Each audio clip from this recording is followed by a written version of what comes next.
At first, metric modulation can seem like a difficult and tricky concept to pick up, but it's not as challenging as it seems. Let me explain. The first question to ask is, what exactly is metric modulation? Put simply, metric modulation is a strategic change in the pulse or the beat in a piece of music. Now, what exactly does this mean? Let me show you an example. Let's say we have a basic 4-on-the-floor drum beat.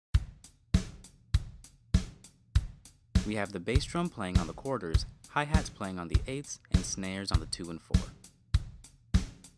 Now, what happens if we change the hi-hats from playing on the eighths to playing the eighth note triplets?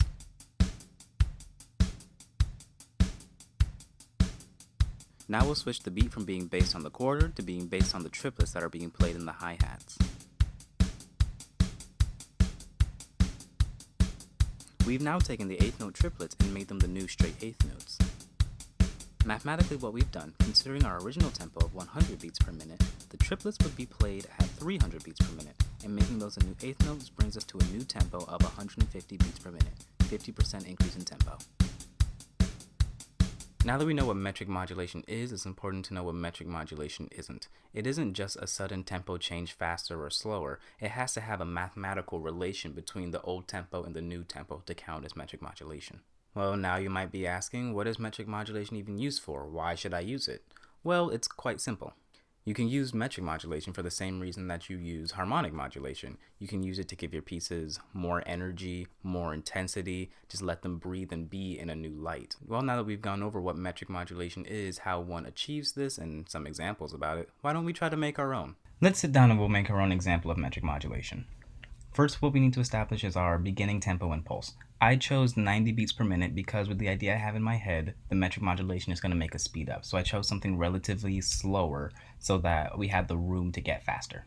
And I chose 4/4 as our time signature just to keep things simple. So I started with a 4-on-the-floor drum beat, and then I took some time to make like a chorus verse chorus structure. After the first chorus, we're going to move into what's going to be a bridge, and that's where we're going to add our metric modulation in. In the choruses, there's a 16th note line that plays throughout the chorus.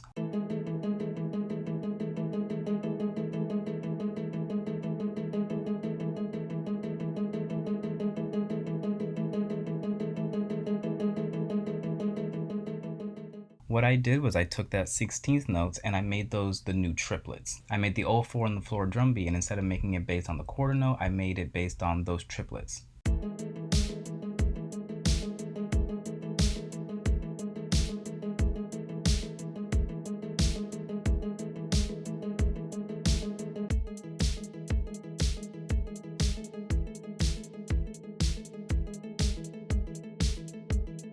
Given the new feel and tempo that the song has, I decided to give it new chords. And the whole time the bridge is playing, the 16th note line, which is now a triplet line, plays throughout to give the song a consistent pulse. And then after that, we go right back to the chorus. So this is what it sounds like all together.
Hope you guys enjoyed the video. If you learned something new, make sure to like, comment, and subscribe.